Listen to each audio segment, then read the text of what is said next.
Well, look who's here. Well, the top shot streets are a dangerous place, so you better tune in to a credible face like this one. Yeah, this one. And you know he's not alone, and they're coming in hot. We got a Lake So Stan and a guy who really likes baseball. I don't know why he likes baseball.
What's up, everybody? Look at us. We got G done today. What's going on, everyone? I didn't realize how much my hat blends in with my background. Yeah, and also it's a damn shame that I've been doing this. We've been doing this for almost 2 years, and I've never actually made my background a green screen. I know, and I feel like that is definitely your wheelhouse too. You know. Yeah, we'll figure that out. We get some fun stuff today. So like the stream, subscribe if you haven't done that. James is going to come on, around 3:45, 12:45 Pacific to talk some F1. We're going to hang out here for a little bit. So crack open a bevy. I'm going to share details comment first. Since the mansion takeover with Magic is giving me some Teddy Perkins vibes, I just want to say the Teddy Perkins call from Atlanta, it's just like a great reference right there. So just shout it on the reference. But yeah, Top Shot just announced the top three in the team leaderboard. The top three, let's just see it again. Tapped in. If you're within the top three of Magic Johnson's player leaderboard or the Lakers leaderboard, or if you're randomly selected on either one, you could earn a spot to join Magic for an all-access experience. Following snapshots on Thursday the 6th, that was yesterday, and Tuesday the 11th, Top Shot will select 8 collectors from the exclusive. So there you go. You get a shot to go to Magic's house. Greg, will you be in attendance? Listen, I'm close enough geographically. I'll be in attendance regardless. Security may pull me out, but no, I only locked a very small amount of moments and then I forgot about it. Yeah. But congrats to those that can do it. So a couple people, so the top three, which is obviously no one in our watching right now, right? And then what's the randomly selected qualification? I think you had to be in just on the leaderboard. I think you had to have locked one moment. I think the interesting thing they did a snapshot already and then another snapshot that's coming. So I want to actually click that real quick just to see if they explain the second one. But this includes an athlete meet and greet with the legend himself, catered dinner by a private chef at a luxurious mansion. Originally licensed Magic Johnson jersey for you and your guests. No travel or additional accommodations will be provided. Player leaderboard and team snapshots occurred at 1 p.m. And for the surprise and delight selections will also occur. Okay, so the random ones are happening next week. There you go. That's cool. So that's cool. Where are you on the leaderboard? I remember when the leaderboards came out, I actually scanned for your name and didn't see you in the top 750. I fell so I only locked for the Nuggets and the Celtics, and I think for the Nuggets I ended up 770. I missed by 20 spots, and then for the Celtics I wasn't even close. My leaderboards. I just want to see if I can pull up where I sit on all the leaderboards. I did not do it strategically, and instead just locked a set that I knew I wanted to keep for a while. I think that's fine too. But here's my very unfocused leaderboard. Yeah, let's see it. Zoom Boom. in, baby. What are we sitting on here? Top 3,000? Not even top 4,000, almost top 5,000 for a Take lot us of to the these bad Lakers. Where boys. the scroll over to the Lakers? Fuck. Oh, Greg, I top don't think you're gonna make it. 4,000, I baby. don't think you're So gonna make it. let me ask a question. If I continue locking now, will I rise on that leaderboard and will it matter? Or is like, will it matter for that second snapshot? It sounds like that the second snapshot is random though. So I think as long as you've locked something, you're probably good to go. So I wouldn't worry about chasing it anymore. Go ahead. I showed this to Dustin and he was like, what are you doing? You gotta pick a lane. And I was like, I don't know. I might want to sell stuff. My lane is chaos. Yes. I'm a Libra. This is a Libra board, baby. Undecisive.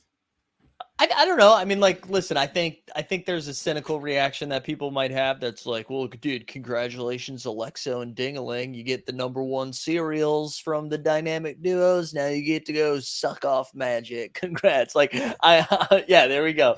Also, shout out Jewish Leitner. You're never here. You're in the Twitter streets usually. But Wait, he said he has a mansion in LA? Yeah, he doesn't. Let's hang out. Let's hang out.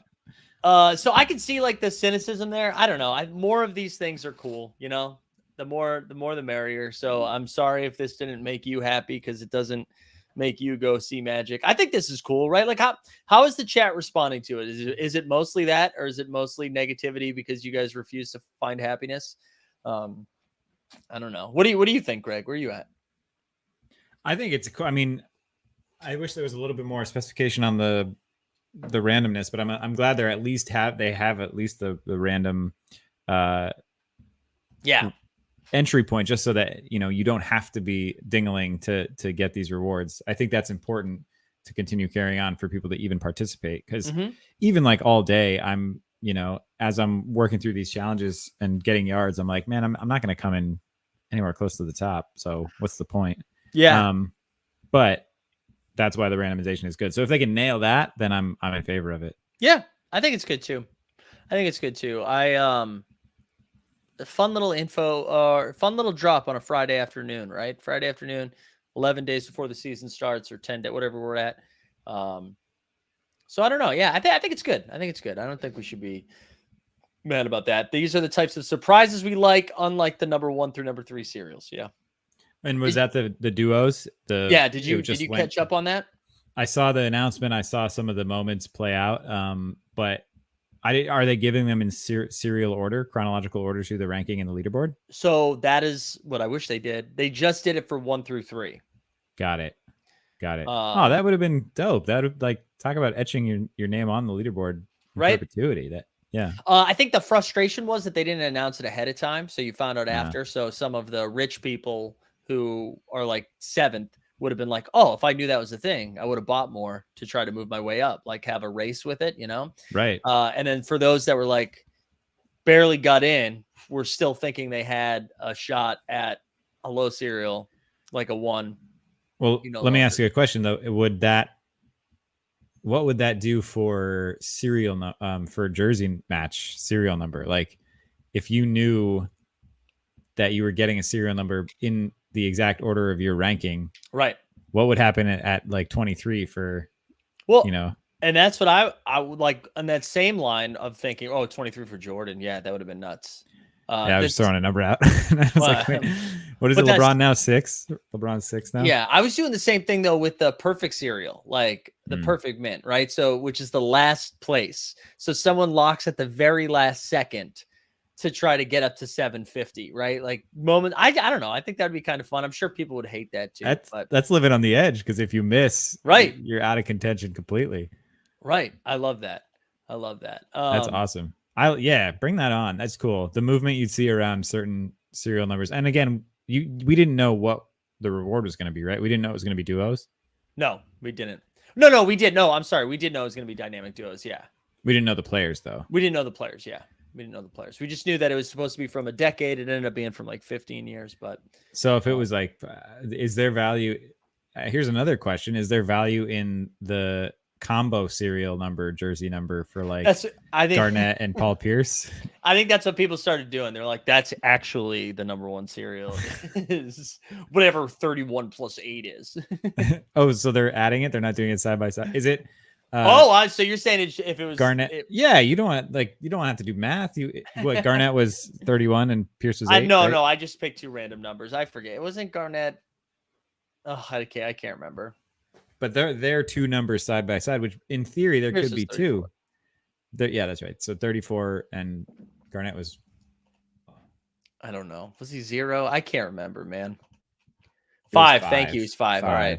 So are you saying it's 345 or 534 though? Who goes first? Both. It just adds value for both, and then they can argue for what's better. I mean, I guess you probably would want Pierce first, but there's a debate in that. So I don't know. I don't think. What about 12 though? What about 12, which is 5 plus 4 plus 3, also 34 plus 5, 39. Too much math. I don't know. Listen, 2021 early Top Shot Greg would have been all over that, but now I've gotten smarter. You're out. No more math. No more birthday cereals. Just kidding. Send them to me. But no, maybe there's. I don't know. We'll see. Maybe there's. Let's check the listings. Maybe 34, 345, 534 of the Celtics one. Yeah. Now, have these dropped yet? Yeah, they did drop. Let's see if they hit the marketplace here, and let me poke around. Also, too, if you're here for some NFL all day content, we'll talk about that in a second too. Let me share a screen here. Getty's saying number 4 or bust. I like the idea that the number 4 is the people's number 1. Oh yeah, that's cool. Oh wow. All right, so the Cavs so far the highest one on the marketplace at 269. Then the Celtics at 245, 239, 134, 134. Now these are just hitting the market, so I wouldn't want to freak out too much from this. But yeah, what are we thinking? Magic also has dinner with Samuel L. Jackson a lot. You'd like to know. All right, so you think should we get Samuel L. there? Well, there's my entry point then. Make it a press event. Whatever Marvel series he's in next. I need to see, are these just hitting the marketplace? Is that because the average sale seems to be 250. How many? Let's see the Cavs. Let's see how many of this sales for the Cavs have been.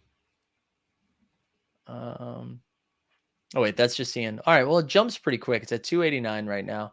I honestly don't know what I thought these were going to be priced at. I also can't imagine locking for all of these and then selling it. Doesn't that seem crazy? Only if you've made a 180 on Dapper and decided to bounce after locking stuff. All right. But only half have been open from packs, so only half people have. Yeah. Yeah, I bet that does go up a little bit over time. Maybe it's just right now we're seeing it, but yeah, I don't know. Silence. There we go. We're dumbfounded. Seems low for. Just look. I haven't been on Top Shot in months. Great. Let's talk about NFL all day for a second because they announced the CeeDee Lamb. Which breaking news. Let's see if I can share this. Let's view the moment. Oh no, I clicked out of it. I don't think I can cancel sale anymore because I think I just sold it. So yeah, it's owned now by Redbird. Ooh. I sold it for $211. If we look at this, so they announced a crafting challenge, which Greg, I don't know. Do you want to talk about it? Because I know crafting is your bread and butter. That's what gets you the most excited. It is. I haven't even looked at what's required here, but crafting, as you all probably know, is just burning a certain specific amount of moments to then receive a new moment, which is a version of what they've done now for months on both platforms. But crafting to me just feels more organized and could be something that's done regularly. Mm-hmm. So I haven't looked at these specifications yet, but you need a common CeeDee Lamb, you need a rare CeeDee Lamb, and then one rare moment with a team designation of the Dallas Cowboys. And so the way it's happening, which I love that they've identified this ahead of time. And this is how the moment tiers work, right? So if only 10 are completed or less, it's going to be an ultimate moment. If it's 100 or Oh, less, that's dope. a legendary, right? 24.99 or less, it's a rare, and then anything over that is a common. So that tells me two things, right? That tells me that one, this was like pretty well thought out, and that they're avoiding the whole fandom thing, at least for the moment, at least with burning challenges or crafting challenges. The other thing this tells me is like the common ones are coming, right? We'll see some common crafting. Absolutely. Yeah. So, I mean, the crafting in general, I just love it. I love burning. I love crafting. Not to bring it back to candy. You but can. It's been a burn-a-palooza on candy over the past few months. So I just love it. I love it for like the future, especially in Series 1. Mhm. The one thing that bums me out is that, you know, from a clean and OCD perspective, you can't get the serial number reduced on like the main page, right? So it's always going to be a CD Lamb common will always be at a 10K, and you have to actually dig in to see how rare it is, which is kind of like inside baseball for those that know. Yeah. But maybe there's a solve for that in the future. But man, making any of these moments in Series 1 more rare, that excites me a lot. I know that's what's really cool about it. I again, man, I'm just happy they're doing more shit. Like the more opportunities, the more ways we can interact with with the platform, I think is a real positive thing. And I ended up selling it. I was trying to figure out because it jumped all the way up to like 230, and I was sitting there thinking, like, what do I do here? Because what's going to happen, right? Like this, the other nice thing that we know how many moments of each player are going to be made, right? We know that max, you're going to get 2 commons and a rare, or 2 commons, a rare, or and a legendary. With this most likely being a rare, since you have to burn CD Lamb rares, we know this moment is going to be a rare. Mm-hmm. I feel pretty confident saying it's going to be a rare. That means we're not going to get like another rare of 11.99 or something from CD Lamb. Like this is going to be the only rare we get for Series 2 for CD Lamb. So the Series 1 CD Lamb is still going to be like the most common rare that's available. Interesting. Which I think is like, it does an interesting thing to the market. Yeah. And that one will have badges. Mm-hmm. Interesting. Yeah. So like there's a couple of, I originally I was going to hold on to it for a while because I was like, one, I like CD Lamb. I'm a big CD Lamb fan. He's good at football. And I was like, if this is the most common rare when we talk about utility, this has the moment to pump the most. However, it's already pumped right now because of this challenge. Now, granted, like 100 of them have been crafted already, which is awesome. Since the announcement? I'm pretty sure I think we can see it. I hope I didn't just make that up, but I'm pretty sure we can see it on the platform. And if not, I think we can look it up on OTM. Oh, are you just looking at oh yeah, I have this up right now. 165 common CD Lambs have been burned. What about the rare one? 155 rare ones. 155 rare. Oh, wow. Yeah. So 168. So 3 in the past 2 minutes. So I was kind of at the point where I was like, you know what? I'm trying to thread like a perfect needle by holding on to this, saying that like there will be another challenge where CD Lamb will be required and it will have to be a rare. Mm-hmm. And that seems like too many what ifs without like a wild card or whatever. So I was like, I think I'm going to sell this here. And then I'm assuming it drops back down to like the 150 range. And then maybe I'll go get it back there again. I like that. I'm looking at the common now, which I have, and it's up to 34. Yeah. Which I should probably flip, right? Mm-hmm. Yeah, and Flying Illini makes a good point. He's like, they would have to be the same amount of rare and common burned, right? True. So common's it's not going to make any significant difference for the common because unless the some rare is getting fools just as scarce. Unless some fools accidentally burned common in like when you have to burn 5 moments to do the playback, you know. Some certainly did. There was an amount of burned CD Lambs before this started. I know. Yeah. Yeah, and we the people saying this will also bump CD Lamb's commons and rares long term if they are getting burned. Yeah, it will. It will. So we're gonna go down from like it'll go down from like 11.99. Let's say they burn 200, right? Say it gets us to 9.99, and then 300. Let's say 300 or so, maybe less than that. I guess if I'm saying that, it's only like 200. I feel like we're gonna end up with like 100 less CD Lambs than we thought. Yeah, maybe I'll be wrong on that too. Maybe I'll be wrong and I should have held it because I was thinking like, oh, the floor will be a little bit higher than normal. But I mean, this is going back to this. This is what excites me so much about burning. yeah. It's obviously common sense, but it also is something that we're not going to see for a long time. And you also, of course, have to bank on CD Lamb long term, in addition to the platform long term, in addition to like, them not putting out another CD Lamb that usurps that. But in Series 1 with the badges, with this being the spiritual rookie card, that's like the dream. That is pretty cool. Oh, Aubrey sighting. Hi, Aubrey. I know you can't hear me, but nice to see you. You guys talking about baseball? No. We haven't talked about baseball yet. We should, though. Aubrey, what are your baseball thoughts? My thoughts are it's on at my house all the time. We are never not participating in baseball.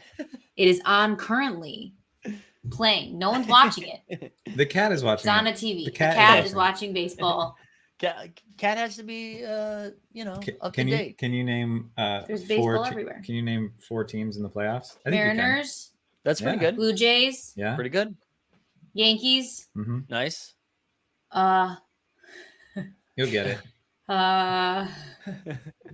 Hang on a moment. Yeah, who's the leggiest baseball player that you've seen so far? Oh, Randy Johnson. Oh, wow. Yeah, that's a historical one. I like that. I mean, I think about him on a daily basis. Run it back. He is a biological anomaly to me, and I've asked Greg about him multiple times, and he doesn't have much to say. But I've never seen a baseball player look like that man. He killed a bird. That's what I mean. But also, how? Like his body looks like he should be driving a hearse. And instead, he does look like a character in 6 Feet Under. But he's also like 6 feet tall. Is that it? Boy, can you name the team he was on? He was on the Florida team. Tampa Bay? No. Is that a team? He was on a team that had teal colors. That is true. That's true. He's also been on 2 teams that you've already named. Mm-hmm. Oh, the Blue Jays and the Mariners? One of those, Mariners. He wasn't on the Yankees, was he? Also, yeah. He was. Also, Bergermeister says he looks like a huge pirate. I agree with that. I agree with that. He looks like he should be, standing, holding on to a mast and calling out instructions to mateys. Yeah, he looks like someone that dies early in Game of Thrones. Seattle. That's what I was thinking. Maybe I was thinking of a Seattle. You said it, Seattle. Jewish Layton's just being a little dick. Supersonics. She's saying Seattle Supersonics. I don't. Are the Giants in the playoffs? No. Oh, I don't. Okay. I don't even know. I don't Cardinals. Think so. Yeah. Okay, I was gonna say Cardinals. Cardinals are playing right now. Oh, I was thinking about the Mariners. They were the teal team. Here's your visual reference. Look at that man. I was even gonna. Yeah. Bizarre. And then here's that. If Lurch were a baseball player, here's the bird disintegrating before our eyes. Holy shit. That is pretty crazy. I've never seen that actually. The wingspan is very, very whole body. incredible. Interesting. Anyway, I gotta go to a meeting, but wait, hold on. What time is your meeting? Do you have 6 minutes? Because I wanted to ask you one question. Yeah. All right. So we're pissed off that the baseball's on all the time. What? No, not pissed off. Not pissed Listen, off, I love baseball. America's pastime. Makes my husband happy. Right. Like I actually don't have a feeling about it. Okay. What are you watching right now where you do have a feeling about it? A positive one. Like, what are you excited about right now? Because this is what we normally do during the Friday. In regards to baseball? No. Like, what are you consuming? What content are you consuming right now? That you're very I am fucking loving Welcome to Wrexham. Obsessed. Oh, the best. It's so good. I'm obsessed. The best. It's so good. Commenters, viewers, if you haven't watched it, go to Hulu. It's so entertaining and heartfelt, and I love it. Yeah, we're behind whatever just came out this week. They dropped 4. They dropped 4 this week? Yeah. It's exciting. Oh, Friday's about to get litty over here. Someone said after seeing all those Randy Johnson pics, I should go. Yeah, listen, I feel the same. You know how I feel about legs? No, so yeah, I'm loving Welcome to Wrexham for sure. So good. What else we just watched Hocus Pocus 2. Oh, Wait, tell them about your big announcement, your big press I start release. shooting a movie tomorrow, so I've been What? watching a lot of my own film. Yeah. That's so. Wait, you're what? Like, hold on. You're starting to shoot a movie tomorrow, and you're watching your own film. Well, I have I'm also in the process of editing 3 others, so I've been watching just a lot of my own content. But yeah, got you. it's exciting. Got you. That's pretty exciting. There's Are a you allowed- deadline. A deadline alert went out today. No way. What the fuck? Let's go. Sure. Let's see. Deadline alert. We can share screen in this house. Alrighty. It's an indie film. It's a little Sundancey play. What? Let's go. Wait, hold on. There's not going to be 2 14-year-olds kissing? Well, no, there will be. Well, no, they're 16 and 17. Oh, nice. Here we go. This is you heard it here But first. you know who's in it? Which no, I can't say actually because it hasn't been announced. Yeah, Shit. don't careful. No, I can't. I know. I don't forgot. I'm spoil. on a. Look at that. I wish you Can't all the say- best. I I can't like say this. who's in it. I So- like this title only because there's no colon. Normally, I feel like we get. I know. wish Yeah, you all I the got. best. There's a lot of words. Yeah, there I am.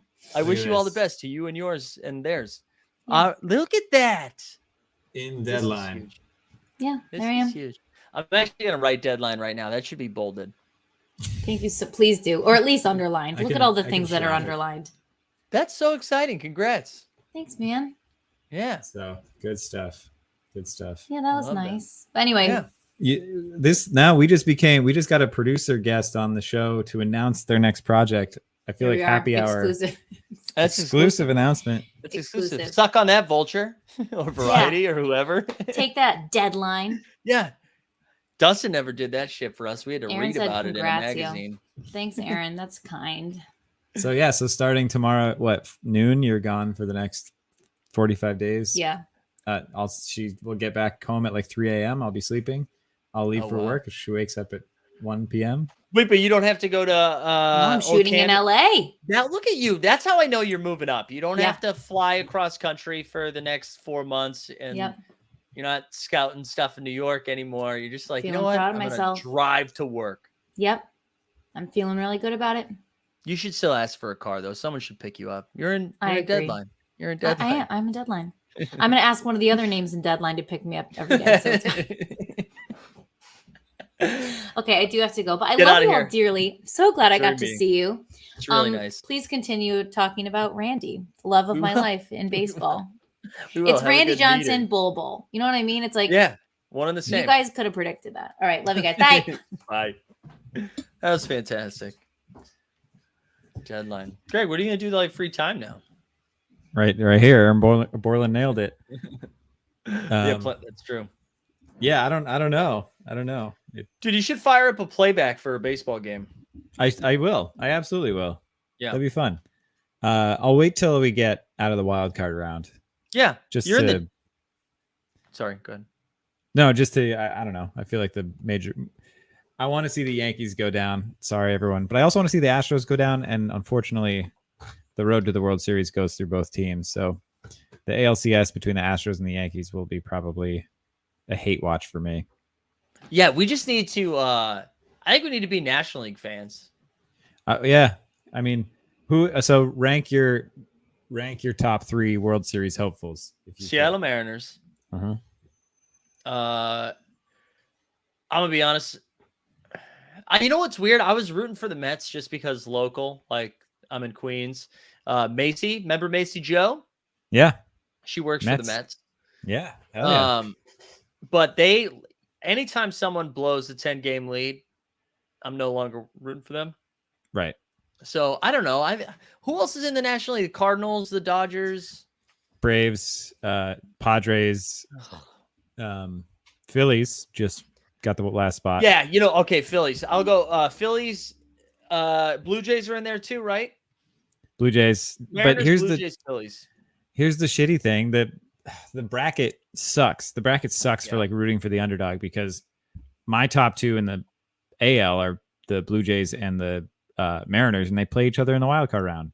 And Yeah, then the that- winner of that plays the Astros. That sucks. And the Guardians and the Rays, both of whom are, the Rays are struggling hard. The Guardians are decent but young. Yeah. They got to play the Yankees, so it's just going to be Yankees Astros in the ALCS. Wait, I'm sorry.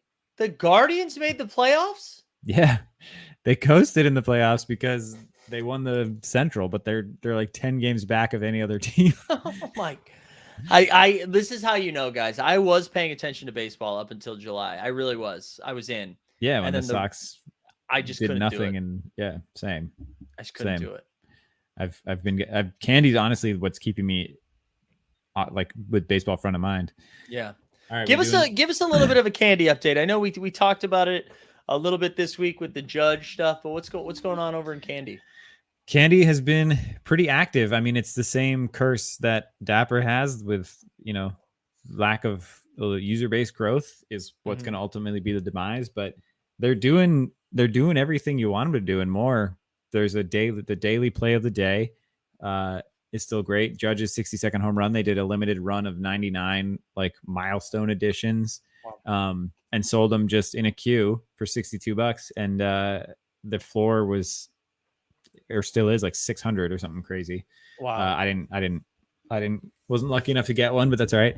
But no, they have burning challenge. They released basically a moment for every player in the league over the course of a few months, and then the community was like, well, this is too much. There's 600 players and thousands of moments for each one. So they just immediately built a new tier of rarity, and you have to burn a shit ton of your moments to get that. So we've seen a big pullback on, the total quantity just in burning alone. And you burn for a new tier called Titan.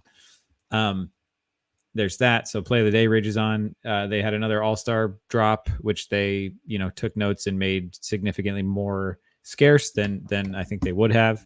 The last hurdle that I want is just like daily fantasy, like I know. building a lineup. Baseball is perfect for it. Well, I know we had somebody on Candy too at the beginning of this season, I think, or right before the season was going to start, or honestly, maybe it was last season. I don't even remember at this point. And I know that was on their radar, so I'm sure they ran into some weird licensing snags. They sent out a survey. And here's how I know, like, even So Rare has, the fantasy baseball kind of DFS agreement or whatever. But Greg, that doesn't. What'd you say? So Rare. Or is that the presenting sponsor for the NBA Tip-Off Show? Sounds like it. I think it is. I think it is. Well, yeah. We'll announce that more magnificently soon. But they can still do it. I don't know legally, but I'm assuming they can still have some kind of fantasy element to it. And they just sent on a survey that was like, what would you like to see? Would you like to win, like build lineups and win merch and real life things, or would you like to build lineups and win digital things? I'm Team Digital, baby. Team Digital. That sounds fun. That does sound fun. Yeah. And then, they just announced a ton of like postseason play of the day challenges. There'll be something tied to the World Series. So they're doing the things. They just don't have as many users as they should. But we're early. Not yet. You know what I'm saying? We're early. Yeah, we're early. I'm just stocking up because it's Series 1 and these things are like 50 cents. So I'm just like, fuck it. I'll put money in now. I'll sit back. And once Randy Johnson comes in, then that's when the female component will rise. Also, Foster, I can't tell if you're making a joke that we don't have high energy right now, or that you were saying you love the So Rare energy that we just brought to the table. I just took another peek at this. Guys, I feel like an idiot. And this is because I didn't do these. Did they only release 5 today? Is that what they're doing? They're doing it in waves. Is that the announcement? I thought for sure we would see more of these out here, but my guess is that they're doing it in waves. I don't know. There's a reason he's nicknamed. Oh, it's in waves. Okay, thank you, Borland. That makes sense. I figured that was the case when I only saw 5. I wonder how are people. Did anybody get any of those 5s? I know Joey Donnelly was in there, and he got one. Are we like? I don't know how many people would have completed this then to flip it. Like, I'm curious what the thought process would be to lock enough moments to get that, and then to be like, you know what, give me that $200, baby. Oh, Jordan got the Giannis and Middleton moment. Oh, shout out Jordan. Got the Did Cavs. You get their combined cereal? There's in any iteration. Grote said, "Do we think the Jokic Murray moment will be the bubble?" Oh man, I hope it is. I hope we get that like reverse 360 layup around Rudy. That would be Oh, great. Orion and Daniel both got Celtics moments, There you go, and guys. Orion's gonna not opened yet. There you go. Yeah, got to do the reveal. We want that. What is it? 5:34. 5:34 cereal or nothing. Yeah, Greg, I need you to cook for like 2 seconds by yourself. Yeah. For the postman. The postman's here, Greg. Oh, the postman. What is these two tips? People hated the competitive locking that is this devolved into. So selling is some emotional revenge. That's what I was saying earlier. Like, yeah, people have locked for so long and how competitive that was. But again, I wish you got serial numbers based on your rank. I know it's great if you're 743rd and you get serial number 4 or you get a jersey number, but imagine the strategic chess you'd have to play to try to land that jersey number spot. But then again, I guess you didn't know what players you were going to get. So who knows? Think about it for the future. Yes, confirmed that Karl Malone has arrived at Mike's house. He was the special guest today. That's why I've been cooking. Mike's been getting packages all day. Has he reverted? See, yeah, for someone who's forward thinking and on the blockchain, Mike gets a lot of IRL physical objects. Not loving it. Is anyone here watching the playoffs today? I had the Phillies game on, but I can't do both. It's nothing in the top of the 5th. Yachty Molina at the dish. Anyway, Mike, all we've determined is that Karl Malone is at your house and that Karl Malone. You're now a drug dealer. No, my landlord was here earlier because we had our the water line to our refrigerator was bad, so he's working on that. And then then I just get a package. Deal with it. Nice. Hey, let's talk about this I need you to hang for like 9 more minutes. Can you do it? Yeah. And then James is going to talk some F1. Dude, so how many times have you watched the video of Draymond just knocking Jordan Poole out? Me personally, who's not as embedded in basketball Twitter, I've watched it like 7 times. It's insane. Also, shout out Jeb Bush, who made a little video and spliced in the Joe Rogan reaction from UFC. Oh, I saw that too. So what's the backstory to that? Just shit talking, or is there I think there's been like I think Jordan Poole's fucking annoying, but I think there's been some buildup around like contract extensions. The media's been talking about it a lot. Like Clay's going to be up for an extension, Poole's up for an extension, and Draymond's up for an extension. They clearly can't pay them all, and so like one of those guys is probably out. And my guess is that I don't know, maybe there was some shit talking around that, and then bang. But that's nuts. You think about, like, I know we were joking about this morning, but back, I don't know, probably 10 years ago, Nikola Mirotic said some racist shit, and then Bobby Portis knocked him out. Actually, I think Mirotic went at Bobby Portis first before Portis hit him. So, like, it was technically self-defense. And Portis gets suspended 8 games. And I just think it's kind of nuts that the Warriors weren't planning on suspending him at all. And there's been this weird stuff where like, oh, you got to blame the guy who's leaking the video. Like a lot of the attention has gone to that. Like, oh, dude, they shouldn't have leaked the video. Like maybe, but that's like, I don't know. That feels like weird to think that's where we need to plant our flag. Like, fuck the video guy. Like, I don't know. Draymond punched his teammate. Yeah. What I keep thinking about is that you get 30 plus any sports team, you get 30 plus dudes, 20 something, 30 something dudes in a locker room, highly competitive situations. That Big shit must happen. That punches must be thrown like weekly, and we just never hear about it because there isn't a video leaker or it's not a shot on camera or like and you're still a team at the end of the day. So I think that shit is more common than we think. You think punches though? I mean that was like a knockout punch. That was like. That seems extreme, but that's also Draymond. So yeah. I don't know. I think scrums happen more often. I'm sure punches are thrown, but not that. That was like a cold cock to the face. Yeah. So I don't know.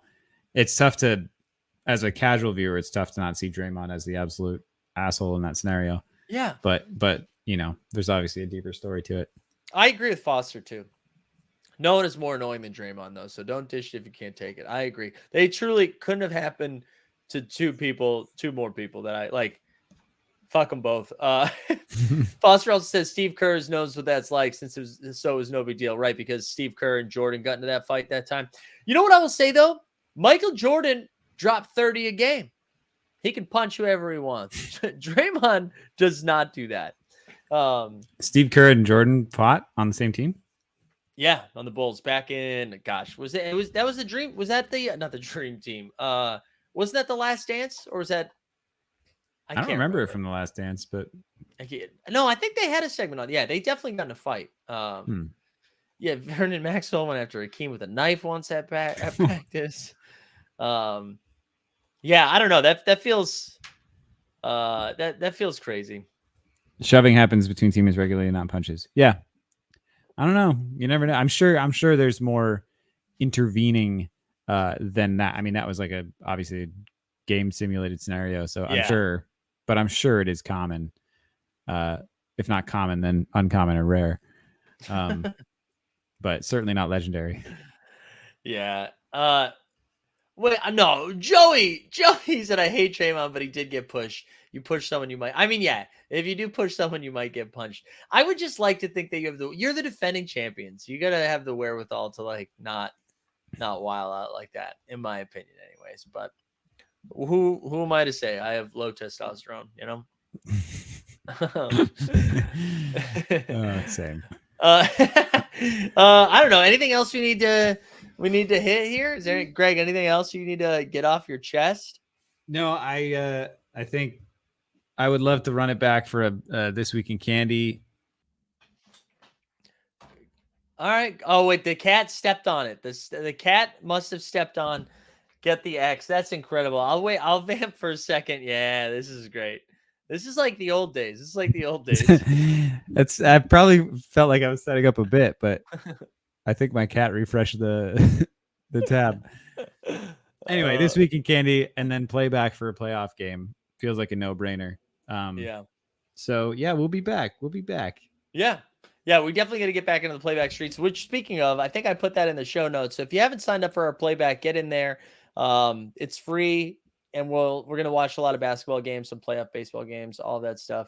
But wait, all right, last take on this. He says, no, you can't roll up to me chest to chest and I'm smaller than you. I got to push you because if we lock up, it's over for me. Yeah, there we go. That's shout out short people everywhere. True. All right, Greg, we'll get you out of here. Thanks for hanging, man. Yeah. I was fully prepared to go 45 minutes solo. So it was way more fun having you and then getting an Aubrey sighting too. Hell yeah. I'll do it more often. Yeah. And what up, James? James in the back. He's about to jump on in a second. All right. Thanks, guys. We'll get you out of here. See you, Greg. Later. All right. We are going to transition. We're going to start talking some F1 stuff here. Man, James is going to join us in just a second. Just a reminder. A couple of business things. Just because I know sometimes people are like, hey, you're not going to talk about my NFTs. I'm out of here. Couple of business things. Sunday morning, we'll be back right here at 11 a.m. with John Jackson. We're going to be diving in to everything NFL all day, some fantasy stuff, some Rumble stuff, and we're going to be giving away a premium pack. So look forward to that. And then again, of course, the first NBA marathon stream of the day. I mean, the day of the season is going to be October 18th. So lock that in on your calendar. You actually can already see that in our little YouTubes. You can already see that. But we're going to dive back into the F1. And I'm going to full transparency here as we start to go into F1. I completely missed all of last weekend. I missed the entire thing. I know. I don't even have any takes. I was at a wedding. We had shit service. And then I was in the car for like 9 hours. Let's go. We're just bringing James on. James, what's going on, man? Hey, Mike, how's it going? Good. It's good to be back. And I know I feel like we've been off for like 3 or 4 weeks based on like scheduling and stuff. So good to be back. Yeah, but it's okay. So is F1 because they took a 2-week break and then they had an extra week because of the Russian GP, which they canceled and then didn't put anything in there for the slot. So it's no problem. As I was saying about like missing last week, I'm on this text thread with a bunch of like comedians that live in New York who are also big F1 fans. And normally, like, we're all texting around on Saturday mornings about it or Sunday mornings about it. But I had my phone silenced because I had been like traveling so much, and I like got back and I was like, holy shit, I missed an entire F1. Well, then you don't need to watch the replay. You already know what happened by your text thread. It sounds like. I know. But yeah, no. Let's kick off with Singapore. Yeah. First time they've been there since 2019 because of COVID. Same thing with Japan. This week's first race for 2019, Yeah. and of course, first race now with the new cars. But they haven't had a couple of years worth of data to figure out what's going on with them. So this is the first nighttime race that F1 had, but started back in 2008. And it's kind of one of their crown jewels. It's kind of interesting if you've thought about a race that might replace Monaco as far as stature at some point down the road. This could be that race because it's an international hotspot. It's now, a crossroads between East and West and Singapore. It's one of those things where it's kind of like, this is kind of like the backup in the pocket race if you ever had to, get rid of Monaco possibly. They don't want to, and Monaco's back on the schedule. But if you did, this is kind of that race they might make that jewel in the crown type of race. Yeah. And every race at Singapore has had a safety car, and as we'll find out, they were true to form this year. In fact, they went overabundance of safety cars this year, or virtual safety cars. So kick off with one of the pit rumors that was going around all weekend was the results of the 2021 cost cap were going to come out. And what they were going to do is, it's really interesting. They weren't going to announce who violated the cap and who didn't. They're going to issue certificates of compliance if you didn't violate the cap. And if you did, I guess you just didn't get a certificate. So instead of a slap on the wrist, exactly, you get an award. You get a trophy. It's either participation trophy or you're a bad person. One of the things. Yes, exactly. I think that's unique. Those are supposed to have come out last week. And we'll talk about Japan. They didn't come out, and we'll talk about a little bit more why when it gets to Japan. Lots of the rumors in the pits was that 2 teams had gone over. Now, I don't know if that's just pit rumors or if somebody had access to data, they leaked it out. No one really knows. But it was rumored to be, again, Red Bull and Aston Martin were the 2 teams that went over. And also the talk was, there was no talk so far about what are the penalties and is there lenience? Is it like, okay, if you're over by $10 on 140 million, is it different than being 20 million over on 140 million type of thing? Because you can buy a lot of difference between that $20 million. Well, right. And if you're going to go over and it's the same penalty, you might as well go over. Yeah, exactly. Yeah. Hey, if I'm getting a ticket for doing 56, I might as freaking well do 90. Yeah. Because it's not going to matter. Exactly. It's going to cost me $52 and 4 points on my license either way. So yeah. But yeah, that's still floating around. But that was the talk of the paddock last week. There wasn't too much. Alex Albon was coming back right after Italy, during Italy. Alex Albon had appendicitis. Woke up Saturday morning not feeling well. Took him to the hospital, and by the middle of the day, his appendix was coming out. And Nick DeVries, the backup sub for Williams, who was also the backup driver for Mercedes and the Formula E World Champion last year, basically was called in first F1 race, which is interesting because he's been rumored to be up for an F1 seat this year. And this was a great way to show his talent. So he jumped in the car in FP3 right before qualifying. Yeah. And became one of the few drivers in F1 history to ever race or ever run 2 cars from separate teams on a weekend, because he'd spent Friday FP1 in FP1 running the Williams car. I'm running the Aston Martin car. All right, I was just going to ask excuse me, I feel bad. I feel like I should be more brushed up. No problem. This race was last weekend, correct? No, this was 3 weeks ago. Okay, all right. Italy. I'm talking about Italy when the appendicitis came up. Sorry. Okay, now I'm feeling better because I was like, wait, did Albon have another medical? No. All right. I'm going the Wayback Machine to 3 weeks ago. Okay, all right, good. For basically to cover the De Vries rumors about where he may go. So yes. Yeah, to be cleared up. That's a good point. I mean, I knew exactly what I meant in my head. I just didn't exactly express it. So that's again. This would have been fine if I watched the race last weekend. But come Singapore, Albon was back in the car 3 weeks after having the appendicitis, and unfortunately, he had an allergic reaction to the anesthesia and wound up in respiratory failure. And they had to put him on a ventilator for part of the day on Saturday. But oddly enough, he was fine by Sunday, and they kicked him out Monday. So because appendicitis is normally a pretty quick operation. It's probably the Right, simplest thing right. you can do. But the respiratory failure isn't part of this, the simplicity of it. So Yeah. he was out, but part of the rumors again about why who's going to be in what car was DeVries was back there again for standby duties. Mm. Albon was able to do it, and it was interesting was because when DeVries got out of the car in Italy, they literally had to drag him out of the car. They had to send someone in a park for May to pick him up.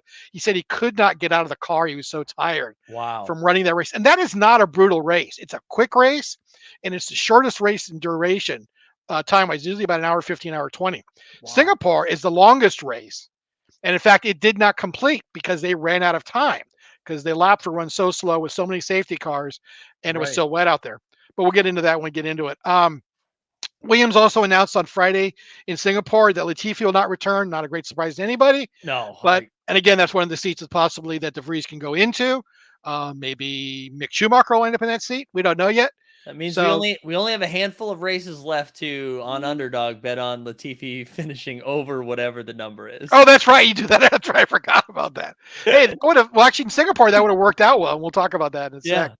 So that and McLaren brought an upgrade. Mhm. But Danny Rick didn't get the upgrade. Lando did because they only had one part. And then this happens occasionally because of the time it takes to fabricate parts. They don't necessarily have two of these. It also means if you crash your car with the new parts on it, guess what? You're not going to run in the race with the new parts because we don't have backups. Right. But Danny Rick has them for Japan. And they actually worked fairly well for McLaren. But the question that they were really curious about is will it run the same in Japan because they're different types of tracks? And Mhm. also, was it just because we were running on a very wet track that we couldn't really go that fast on it? It's twisty, turny, and you don't really have a lot of the same high speed you do in Japan. Right. So basically, came to qualifying on Saturday. Again, we had rain. The track was slowly drying and dried throughout the sessions.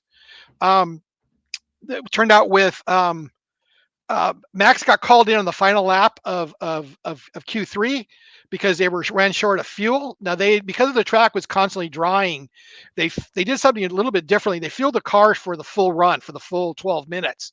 So generally they fuel them, they come back in. Plus, because it's an almost 2-minute lap in the rain there. So when you figure out 12 minutes, you've got an in lap that you burn, an out lap you burn. Mhm. You really don't have, you're really looking at maybe 3 laps you can do in qualifying trim. So they basically fueled, and almost everybody did this, fueled the cars for a full run, meaning he was going to get 6 laps. Right. Problem was because of the way that the way the intervals worked out, he was able to cross the line and pull a 7th lap. They didn't have the fuel for it. Now the reason is, okay, well, the car runs out, take the chance. It doesn't work that way, unfortunately. If you remember back to Hungary 2021, there was an FIA requirement you must have 1 liter of testable fuel in the system. So you'll have to give that sample to the FIA. And especially if Max had been on the pole or in the top 3, which he looked like he would have been, they would have taken a fuel sample. And if they didn't have a full liter, he just doesn't get kicked out of Q3. He gets kicked out of the session, and he started from pit lane. Wow. So there's a big impact on it. Now, Yeah. the thing I wondered is, okay, so run the lap and then basically just pull over as soon as you cross the line and turn the car off. Right. Like immediately. Right. Yeah, because the session's over. Yeah. You're not causing a red flag, or basically just coast until the point where the red flag comes out because the session's done and you're not Right. ending the session. Because I could Right. see where if you did that, like you stopped the session, nobody else could do it. I know Right. in IndyCar there's a rule where they could say, okay, no. If you cause a red flag, that lap is pulled. You'll lose that lap. I don't think there's a similar rule, but they could the stewards could decide, well, that really wasn't up to snuff. That wasn't really kosher. So we're gonna take that lap away from you. But if you just coasted across and then when the red flag came out for the end of the session, just parked the car. That's why no one brought that up, and I was curious about that. It wouldn't really have been within the sporting regulations, but Right. it would have Hey, worked because Max right. was furious. Max, if you go back and listen to that, he's just screaming and yelling, and it's just basically about 4 words. Basically, it was like a session of 48 hours, if you remember the movie. Yeah. There were a lot of bleeps in it, let's put it that way, for the TV coverage. There were a lot of F words. He was not a happy camper. Oh, I can't believe Max didn't handle that well. No, it was shocking too. 'Cause they were talking about his maturity, earlier on about how he's, because he was able to, if the stars had aligned, he could have wrapped the title up in Singapore last week. And they're talking about, second title, is he driving a little more maturely this year? And of course they asked Chris, well, yes, we'll talk to Max about it and explain the problem, because Max really wasn't sure what had happened. All he knows was they called him in and was like, no, you have to pit. You don't have a choice. and it was a guess that it was a fuel, and I'm pretty sure that it was. And I Yeah. think Christian confirmed it in the post race, but he didn't know. I don't know if he did miscount the laps or didn't know that he didn't have Wow. enough for the 7th lap. But yeah, he was ticked off. So basically, in qualifying, it was Leclerc on the pole, Perez second, and Mr. Hamilton was third. Lewis was third. The 9th pole for Leclerc this season. But oddly enough, he's only converted 3 of those into wins. The other 6, I believe, have gone to Max. So Max has a better chance of winning with Leclerc on the pole. It's ridiculous. It is ridiculous. Like how, I mean, I gotta imagine some of this is just like mental, right? Like, Well, strategy. I mean, Ferrari plus the engine problems they've had Yeah. too. Remember, Yeah. and I don't know when they say he's had 9 poles. Does that mean he had the fastest time in qualifying and didn't? But some of them he didn't start on the pole because of engine penalties or other problems. That I'm yeah, not sure of. They say he had the pole or not, because that's kind of that iffy thing now in F1 where, because of the qualifying races and stuff, what does pole really mean anymore? Because now they've changed it this year, but last year you could be the fastest guy in qualifying, and the pole was determined by the sprint race. So you could have technically be on pole for the race, but you'd have the Right. fastest time in qualifying. right. So it's kind of screwy, and they fixed that a little bit this year. But it's still the question. But that is pretty bad, and that's a horrible rate of conversion from poles to win, especially when your opponent is winning more than you are when you're on Right. pole. And like, yeah, I was gonna say, how many times like was Max not even starting second on those? Well, at least twice. I know he's won Right. from 10th and he's won from 7th. I mean, that's In fact, if he started, let me check, where was Max? I don't remember where Max was in the race. I think he started 6th in the race, maybe 8th. And that would have been like the 7th different position he would have won from if he had won in Singapore. Because, yeah, he's been starting all over the grid. But again, that's possibly because this year, because those cars, you can pass with the cars. Or Max is just really, really good. yeah, I mean, Max is just Little column A, little column B, probably. Yeah, I think that's right. I think that's Yeah. right. So come race day, everything was looking dry. Then 60 minutes before the green flag is supposed to come out, the skies above Singapore opened up with a torrential downpour, as you get in that neck of the woods. Yeah. And pretty much made a gully out of the race course. So they pushed everything back about an hour. Now the question started coming up is there's FIA regulations that require 2 things. One, the race has to be completed within 3 hours of the scheduled start of the event. Mhm. And then once the green flag is dropped, the race can go no longer than 2 hours. And the race was, I think, so scheduled to start at 8:00. And when they moved it back, they decided to move the start back, I believe, to about 9:05. And does that mean then that the race officially started at 8, so the clock was running and they were an hour and 5 minutes into it when they were going to start the race? They said no. What they did was they can change the official start time. So they made the official start time 9:05, which gave them the 3-hour window in case they had problems. But once they threw the green, they were only going to be able to run for 2 hours. And being that the tracks were still wet and they're running close to 2-minute laps with 61 laps, that was not going to get them that was not going to get all the laps in. In the end, they only wound up running 58 laps or 59 laps. The 2-hour mark was hit on the 58th lap, and they only got to the 59th lap. But in between there, we had some entertainment, let's say. So Leclerc on the pole, Perez second, and Sainz was third on in the qualifying setup. Perez jumped him on the start and basically went wide into one and took Leclerc on the track because it was still very slippery. They all started on intermediates, not full wets, because this track, because once it had stopped. The problem in Singapore is I don't know if you've ever been there. It's very humid. You're right near the equator. You're like 2 degrees north of the equator. So even though it's still warm and it's humid, so you're not going to dry the track very quickly. And I don't think there's a lot of wind moving around there either. So warm, tropical, damp conditions aren't going to lead to track drying very quickly. Right. And that track really didn't dry out, until about halfway through. So we had a full safety car with when Latifi ran into Zhou on lap 7. The answer was, oh, he was in my blind spot. I didn't see him. They're going like, yeah, but lots of drivers are in your blind spot and you haven't taken them out all year. What's the deal there? What's going on there?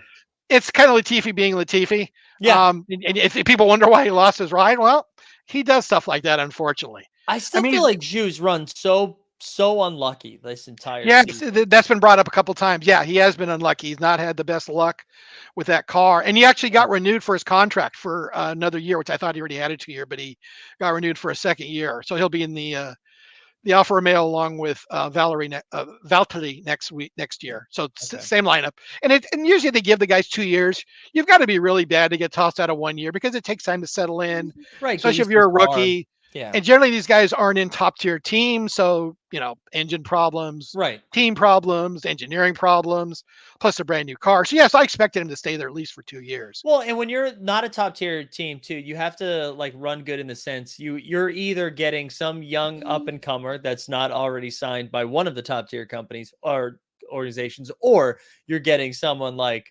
Danny or people on their way down from their prime. Yeah, no, exactly. And you also, these things take time to settle in when you make team changes. Yeah. Personnel, engineers, Mhm. processes, how you brief data. And you like the stability, and also because the engineers get used to A, what sort of information you provide about the car, and B, you learn about the processes and the stuff they want to know about you from the car. Generally, it should be Right. the same everywhere, but not every team is the same as far as what they focus on and what they're testing and what they're trying. Correct. So it's that type of stability really could help a team. And that's what, and you'll see that in some teams why you think about, why they'll keep drivers around sometimes. Like, well, look, he gives solid feedback. He's liked in the team. He's good in the, he's good in the garage. He does what he's told, and he provides us the data that we need. Yeah, we might be able to get a slightly better driver, but yeah, but is the change worth it? Right. Is what we're going to lose in this transition and information and getting acclimated and all that worth it? If we're not going to make a substantial improvement, if we're not going to get, Lewis Hamilton or somebody like that, Mm. we're just going to get the guy that's like maybe 2 places quicker or something. Is that really going to be worth it as far as in the whole thing? Right. And if it's a rookie, it's going to be unknown. That's why I really find it interesting that McLaren making the jump with Piastri next year.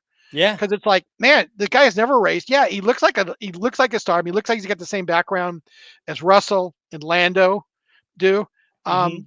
and Leclerc similarly too. But it's like, man, Danny Rick's a good guy. Everyone's liked, and I certainly hope somebody picks him up next year. But it's an interesting change by McLaren. But we'll see Yeah, what I'm happens still next year on surprised it. by it too. I'm But with you. I hope Danny gets picked yeah, up. but back to Singapore. So lap 7, we had a safety car. Lap 21, we had a virtual safety car because Alonso's engine went kablooey. And Ocon does not finish the race either, with similar problems later in the race. But that one, George Russell was the brave one and decided to pit for slicks. Now, oddly enough, he went on the intermediate yellows, which I didn't understand. And I never heard anyone really go, why yellows instead of reds? Because reds are softer, meaning that they're going to get warmer faster. They're going to be a stickier tire. They're going to be a softer compound. And I don't know if they were simply short of red compounds, but since they ran a lot of time in the rain on Saturday, Friday was dry, so they shouldn't, or was partially dry. They shouldn't have been short of tires, I would think. So I'm a little curious about that. And no one ever really went into why he went to those rather than because to me, red would be the tire if you're going to come off of the slicks and give it a try. And it proved to be difficult for him. He was slip sliding around. He didn't hit anything. Had a little problem with Schumacher where they both kind of ran off over the we locked it up and he ran off into a run out because Schumacher was trying to turn and they kind of hit and ran off the track. Yeah. But in one of the runoffs where they didn't get damaged. So took him about 6 or 7 laps so he basically got up to speed on it. And he was, Russell's very talented and he needed all of his talent to keep the car on the track and away from the walls with that because it might have been a little bit early for him to jump on that, but he had the opportunity and they took the chance. They weren't doing very well as it was. So, they took the chance and it was, in the end, it turned out he wound up 2 laps down, but he had a number of problems during the race. Unfortunately, of course, I picked him for the fantasy team. Of course. By the way, Team Hold Fantasy F1, play that if you've got the opportunity. Yeah, and I'll you drop the can, link in here right now. yeah, but you can beat both of us because I know that I'm not doing very well. Mike, I'm not sure. I haven't updated mine in a month, I guess, because of the 3 weeks off, but I didn't for the most recent race. Gotcha. And plus, when you aren't doing that great, you just don't have the incentive to go back every Yeah, when you suck, you suck, yeah. And all days coming up now, and that's taking a lot of time, especially now for you on Sundays and stuff. Yeah, yes. So yeah, no, absolutely. The all day streets are the interesting streets right now. So let's see, safety car again on lap 36 when Yuki crashed. What wouldn't be a race without a Yuki crash though? Man, no, I don't know. I so badly want Yuki to be good. And I do. No, I'm kidding. I do. I really want him to succeed. But it doesn't feel like it's going to happen. I don't know. I mean, he's still there next year, and if Gasly leaves, technically he'd be the team leader. He'd be the senior driver with possibly, with possibly DeVries coming over there is one of the Yeah. other rumored places that DeVries may land. So it'd be interesting. And someone questioned that. I was like, is that really what you want? Do you really want Yuki to be your team leader? Right. It'd be interesting though. I wouldn't be surprised though to see DeVries take that role on quickly, even though he doesn't have the experience that Yuki does. If he turned out to be as good as as he's shown to be. It's funny. I feel like Yuki too. I would say less unlucky. I wouldn't say he's been unlucky, but he seems I think they've been more driver. Yeah, you're right. No, Yeah. they've been his problem versus. Yeah, but he seems to qualify really well. You know what I mean? Like he seems on Saturdays, I feel like, Yuki has a shot at I'm not winning anything, but like points. He's got a shot at points. And then Sunday happens and he's unbuckling his seatbelt. Yeah. And exactly. Oh gosh, that one. I forgot about that one. Yeah, exactly. Yes. But yeah, you don't. Yeah, he has been more of his own, but he has been making slightly less errors this year than he did the first year. True. So he's making some progress, but yeah, he's back for one more year at least. And again, now we'll talk about Honda's back on board, so that may have some influence on him too, or on his stay in a Honda powered car. So let's see. So during the safety car in lap 36, Perez was eager for them for the safety. He thought the safety car was going too slow, and he pulled up alongside and might have technically passed the safety car, trying to give them hand signals like "move up," go faster, go faster. Yeah. And take that into note because that'll come up in a couple of minutes. And then also just before the safety car came in, he kind of fell back more than 10 car lengths. And you're supposed to maintain 10 car lengths because they wanted to let the safety car get ahead so they can then basically just take off when they get to a point when they got to the green point to where they can go. And they're back up to speed coming into the last couple of corners. The last couple of corners are fairly quick, are the fastest corners at Singapore. So like I said, at 2 hours, they hit the 58th lap. So they went one more lap to 59. And in the end, Perez won with Leclerc second, about 7.5 seconds behind. And Sainz was third. Sainz had fallen back about 10 or 11 seconds. So Max finished seventh. Russell, let's see. Good day for McLaren. Lando fourth and Danny Rick fifth. Wow. They just kind of hung around and stayed up there for some good positions. Max got to eighth and didn't. So basically, the problem was with Leclerc finishing second. He didn't get enough points to wrap up the title. So the title continues on to Japan. And there's Latifi, still a chance, baby. There's still a chance. Exactly. Yeah. She's not married yet. There's still a chance. Exactly. But after the race, Perez was called into the stewards by the FAA steward for a couple of infractions. And there was some thought that, that generally you would think that something like this was going to, this happened again on lap 36, and they ran another 23 laps to the end of the race. And this had come up earlier that there was going to possibly be some questions about this. And a lot of the conversation was, why wasn't this decided during the race? They had 23 more laps to sort this out, because if they're going to give a time penalty, it'd be really nice, A, for him to know what his lead's got to be, and B, if you're Leclerc, okay, you get within 5 seconds of him, you win the race, rather than just guessing what's going to happen at the end of the race. And it was odd because Leclerc fell back towards the end of the race. I don't know if there's a tire problem or a fuel problem or a brake problem, but he fell back, and he was like 4.5 seconds back with about 3 laps left, and he wound up being 7.5 back. Now, if he kept that same pace without knowing what was going to happen, he would have wound up running the race. So, and it's critical for the integrity of the race to do those things in the race. Right. So again, FIA's got a lot of questions around them. In the end, they basically declared there were 2 infractions. Again, because he fell more than 10 car lengths back, and because he pulled up alongside, or I think he technically got a point in front of the safety car one point, which is a no-no. One violation got a 5-second penalty. The second one got a reprimand. So with a 7.5 second lead, they didn't change the results. And a lot of question about, well, because of the fact that they really didn't solve this during the race, it would have been unfair to basically give him a 10-second penalty and say, oh, well, you're 7.5 back, so Leclerc wins. Right. Rather than if they'd done it during the race, maybe they could have given him more of a penalty, or given him penalties for both 2 5 seconds, let's say, because that would have been within the boundaries of the rules. And so the FAA kind of wound up with egg on its face. I believe the results weren't made official until about 3 o'clock in the morning. By the time the race finished, it was close to midnight because of how late it ran because of the delays. Right. And I think they took them 3 more hours to sort through it in the steward room. So Wow. it really wasn't until the West Coast woke up that we figured out who won the race. Wow. So it was a Who can we mess. guess in favor of Red Bull? A ruling in favor of Red Bull. Ooh, oh, guess? Mike, what are you trying to say there? I'm just saying. Wow. Horny for Horner. Wow. Oh.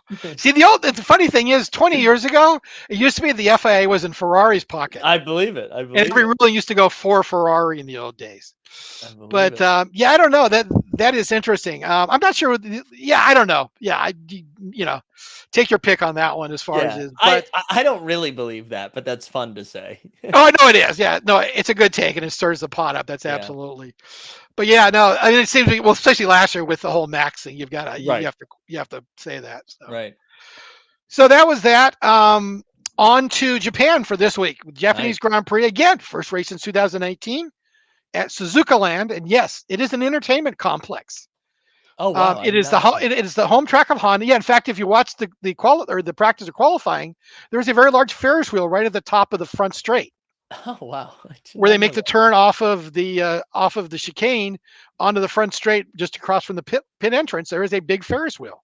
It is an amusement park built by Honda for their employees. Mm-hmm. The track was built in the late '60s by the same guy that did Zandvoort in Holland. He was called up he was sent a message by the CEO of Honda saying, "I want to build a racetrack, please come." And basically he did. Built the track in the late '60s. First appeared on the F1 circuit in 1987. It is a figure 8 track that crosses over itself, the only track in F1 that does that. And it is got one of the best corners called R130 on the backstretch. That is a great high-speed corner. It used to be a lot tougher with downforce these days in the aero on the cars and the tires. It's pretty much flat out, though we didn't see it yesterday because of the rain, or today because of the rain. But it's where a very famous crash with Alan McNish back in the early 90s, where he backed the car, spun the car, backed it in the Toyota when Toyota was very new in F1. Oh. Backed it into the retaining wall and blew the car through the retaining wall, and the car wound up outside of the retaining wall, just barely, but it blew a hole in the retaining wall. He was injured. I'm not sure if he's able to race, but he wasn't injured like life-threatening. It was just pretty much he was just really, really sore. I don't think he broke anything, but it was kind of one of the more famous crashes. That corner's been infamous for that, just because it's been a very tough corner. Yeah, and you've seen, and the question always is, can you lift, or do you have to lift through 130? Kind of like Eau Rouge at Spa. Do you have to lift? These days, you don't have to. In the olden days, you used to have to lift off of there unless you were, really, really ballsy driver. Yeah. But it's probably one of the top 5 corners in F1. Drivers love the track because it's really one of those old tracks where you feel like you're going somewhere. You're not just kind of going around in circles type of thing, like some of the tracks are. It is been the world title has been decided there 11 times. It used to be the last race of the season back in the 70s, 80s, and early 90s before they started changing up the circuit with a lot more races. And if Max wins and he gets the most fastest lap, and he winds up 8 points, if he gains 8 points on Leclerc and 6 points on Perez, he will be the world champion. It'll be the 12th time that the title will be decided there, and it'll be his second world title. Wow. Like I said, favorite of the drivers. In fact, Vettel has said, even though he's retiring this year, that if somebody in the future can't make the race in Japan, that would be the one race he'd be willing to come out of retirement to run. He loves it. He loves that track, loves that race, and his helmet manufacturer is a Japanese company, and he, in fact, as a thank you to them for all the years of his helmets, he did a special tribute helmet to them this week. Oh, nice. So, I think it's RIARAI is one of the helmet manufacturer, and he's got a tribute helmet that looks like a box that the helmets come in on his helmet. Does that mean is Vettel in play this week? Are we gonna have like a swan song type performance from him? It's a good question. Don't know. Depends if it's wet or not. If it's raining, yeah, I think there's a chance. Yeah. If it's not, I'm not sure that's a great Mercedes track. Yeah. I don't think Lewis has really got a lot of potential, or Russell this week. Yeah. If it's dry, if it's wet, then yeah, you never know. Because again, the AlphaTauris the Aston Martins did pretty well in Singapore last week in the rain. In the twisty turning track, they were 6th and 7th, and Stroll got points. So go figure. Let's see. So it rained today in FP1 and FP2. FP1, there's still some running. FP2, there's very little running. And it's supposed to be dry Saturday, which will be tonight. For FP3 and qualifying, I believe FP3 is at 8 o'clock Pacific, 11 your time. And then qualifying will be 11 my time and 2 o'clock in the morning your time. I will not be catching that. Oh, Mike. I thought you were more dedicated than that. That'll be a rewatch. Yeah, no, I went to sleep last night watching FP1 or FP2. FP1 I watched okay. And then Sunday's up in the air. It's supposed to be dry, but it's supposed to rain in the afternoon, late in the afternoon. Yeah. So how late in the afternoon that is versus early evening is the question. The race, I believe, starts at 3 o'clock there. So we'll see what happens with that. Yeah. Let's see. One of the things that happened in FP1 was it started raining right about 15 minutes before the end of it. So basically the cars kind of just came back in. And they sent Mick Schumacher out to do a practice start right at the end of the session. So he does his lap, kind of putters around, goes to the starting line and does a start. And the in lap back got a little too quick, ran the car off the track and pretty much totaled the car to ride off, cracked the tub. Wow. So that is a no-go. So for a guy that's trying to keep a drive, he cost him about $1 million, I believe, give or take. Just $1 million, huh? Yeah, just $1 million for the tub and whatever the work is going to be, and all of the pit crew had, of course, stay there overnight to rebuild the car, and he didn't get out in FP2, I believe, because they had not rebuilt the car yet. I don't know which way went it. I don't know if there's any video of it. In fact, I didn't find out about it till an hour and a half later, because there's a stat guy that I follow on Twitter said, "Hey, I didn't know that Mick Schumacher crashed," and I go, "I didn't know either. He crashed." There's a picture of the car. And what evidently happened, he went nose first into whatever he hit, and he went in so fast that he pushed the tire into the tub, and that's what cracked the tub. Wow. So yeah, it's pretty comprehensive on the front end, as far as the both left and right front wishbones are gone. Wow. The wheel stayed attached, thank goodness, according to the tether policy. But yeah, it's pretty much a write-off. So I mean he'll be fine for FP3. But I imagine Gunter did not have was not happy, because you know how calm that gentleman can be when stuff starts happening. We can make a note for that episode for when Drive to Survive comes out. That'll be a good one. Yeah, there'll be a lot of bleeping, I believe, if they bleep the stuff in that. I would think so. Yeah. So we were talking about the cost cap certificates, by the way. Mm-hmm. And so that was delayed. This was to be the 5th. Last Wednesday. It is now going to be Monday after the race. A lot of people find that to be very coincidental, because also announced this week is Honda is back in F1. They will officially be the engine supplier, and their name is back on the Red Bulls as of this week, and the AlphaTauris. And they'll be the engine supplier going forward, and they will be with Honda for 2026 in some shape, even if it's going to be Red Bull powertrains by Honda or something like that. Right now it's going to be Honda as a sponsor, because remember the Porsche deal fell apart about a month ago. Evidently, Porsche thought they were going to basically be buying a controlling interest in Red Bull Racing, and Red Bull Racing had a whole different interpretation of that, and they could not meet on a terms, and they basically parted company. Now, remember, Porsche could still show up with Audi, who's going to come in and possibly buy the Alfa Romeo team at the end of this year, and that in 2024 possibly could be at the end of 2023, maybe, I think, is when they're going to buy it, rumored. To give them a couple of years of running it before the 2026 engine regs come in to effect.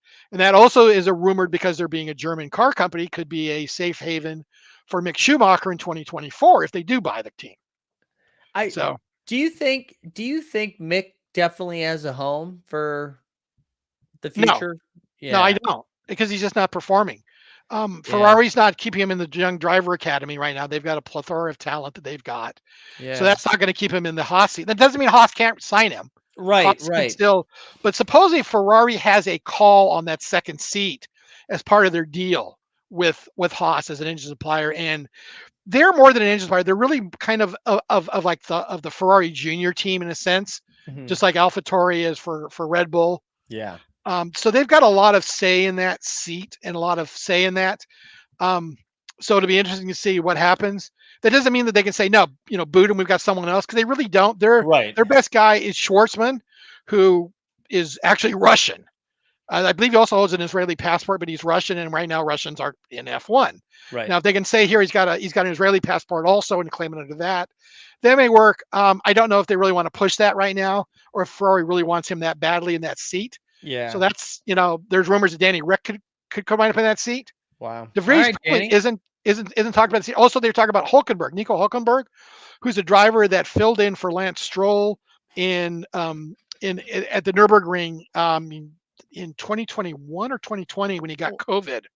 I think we can all agree that Danny and Gunther together is. That'd certainly be entertaining. That's what we need, right? Can Danny put a smile on Gunther's face? That would be I think they'd just be swearing back and forth at each other, but like lovingly, So Gunther would make it good. Here you go. Here's a Drive to Survive premise. Danny makes him a deal. If I get a podium, you have to get a tattoo of a honey badger. Yeah, I love that. That'd be a great Drive to Survive thing. Yeah, I think that's great. So back to the cost cap. So the certificates did not come out. Again, same rumors that Red Bull is, and for a lot of people, this clinches the rumor for them, because with Honda coming back with the announcement this week, coming back into F1, Honda's home race, Max can clinch the title here. Mm-hmm. You do not want to embarrass Honda at their home race, and you do not want to basically throw any sort of doubt on Max's title. So if you just wait till Monday, Max wraps this thing up, and we've gone away from the Japanese Grand Prix. We'll have 2 weeks off now to the next race, which, by the way, will be Austin, USGP. That kind of gives them some clearance. So if whatever the load of manure or crapola that will come down on Red Bull, and the media and the media screams about what will happen, that kind of gets them free from that. So it kind of clears that up on a PR basis. So I don't know what kind of deal, if this is true. Yeah. Don't know if it's true or not. We don't know this. FIA, in fact, issued a press release this week cautioning people against speculating on this. And as far as they know, nobody has leaked anything that they've officially said. Nobody should know anything. And they're not even stating if there's any teams that were over the cost cap that would not get their certificate of compliance. So Monday should be the day. Now, don't discount the possibility that gets postponed again. Right. That's what I was just going to say. By the way, this is supposed to come out in June. This is not something this is just a one-time pass. This is supposed to be done in June. Wow. And there's, this is the first time this has been done. So there's lots of questions on what's covered, what's not covered. It's pretty well stipulated. But by the way, I remember I talked about earlier in the season about Ferrari, about the Haas junior team, which is kind of why I was saying that a little bit earlier. Yeah. Haas basically embedded people at Ferrari. Now, Ferrari, excuse me, maybe wrong way. Ferrari embedded people at Haas during the off season to help them develop some technology and their car. There was a lot of speculation that was Ferrari basically hiding costs because Haas isn't going to make the cost cap. There's very little chance that Gene Haas, especially with no sponsor this year, has any chance of getting near the cost cap. Right. Which is part of what's hindering them. Because remember, his name's dad was the sponsor. When the Russians pulled out, he pulled out and he was banned from basically being a sponsor. Right. And Haas said, I think actually Haas booted him before they were, personas non gratis. Right. So they won't get there. They don't have the money to spend long before. Ferrari didn't know this, but they embedded people with Haas, meaning they think that Haas put those people on their payroll and not on the Ferrari payroll. And that has actually been stopped this year. In 2023, they will not be able to do that. They were so, the FAA was, nice move. Not going to do that again. Not what we intended when we did this. So that won't happen. Because the question is, how many people could Red Bull put in powertrains that wouldn't necessarily cost? Right. Or AlphaTauri, or basically, how many people can they hide in AlphaTauri that they can get off the Red Bull books and put in the AlphaTauri books? Right. So that's the interesting thing on that one. So when this breaks one way or another, especially if someone turns in violation and it's Red Bull, that is going to be a media circus next week. So trust me, take a look for that, everybody out there. That'll be fun. Yeah, fun will be one word for it. Yes, absolutely. But okay, so let's get into it. Did like I said, it did rain on Friday. Hasn't really been much change in the silly season. There's still, again, Gasly to Alpine, De Vries to AlphaTauri to replace him. Latifi out officially again as in Singapore. Williams, we don't know. De Vries is almost 100% probably going to get a seat next year, but where he lands, we don't know yet. Wow. Again, Mick Schumacher, we don't know. And by the way, Nico Hulkenberg for a little more is he got booted out, or I mean, he lost his drive in I think 2019 or 2020. Maybe it was 2020 season. 2020. Going 2020, he lost his drive. Yeah, he ran Yeah. in 2019. He's considered to be probably the best driver out there, at least with the experience, that doesn't have an F1 seat. And there's some thought that he's still got the talent. He's in his early 30s now, so he's not the spring chicken that he was before. Right. But I mean, he's pretty good. He did a decent job filling in for Stroll, because he literally got called. I don't think he even got called before FP3. I think he got called before qualifying.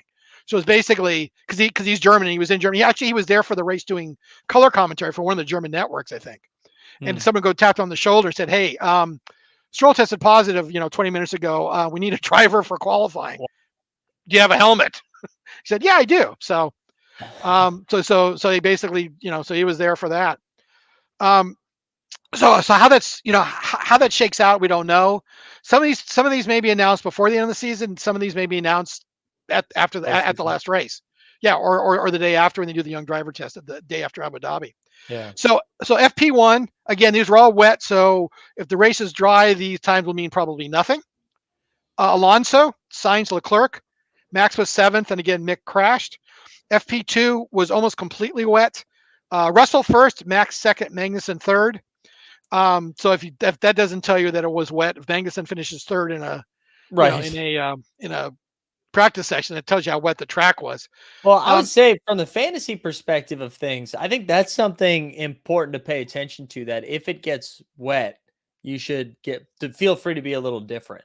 Because absolutely. If you think it's going to be wet, I would definitely change it. And I basically did last week. I picked two Alpines and George Russell to change my lineup up, and that was a disastrous mistake.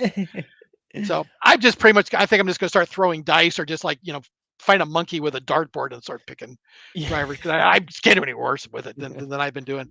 I did change because this is a track that's somewhat, but not completely, similar to Canada, with some long straights and some hard braking areas. It's got a lot more variety in turns in it.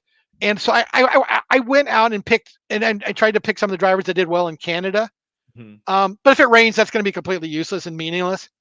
So it's hard to say. And because this is, Singapore was a decent probability it was going to rain before the race. This one is really kind of a 50-50 toss-up, because it will probably rain during the day, but we don't know when. Right. So there's that. But hey, if you're out there, if you want to still play, jump into the F1 or the F1 streets on the F1 Fantasy. I dropped that link into the chat. It's also in the show notes too, so feel free to jump back in there. I guess I know it's hard to tell because we don't really know what the weather's going to be like, but let's assume it's dry. Dry. What's your podium looking like? I would say something that looks like Canada, probably Max first to wrap up the title. Maybe Russell second, and maybe Leclerc third. God, Ferrari sucks.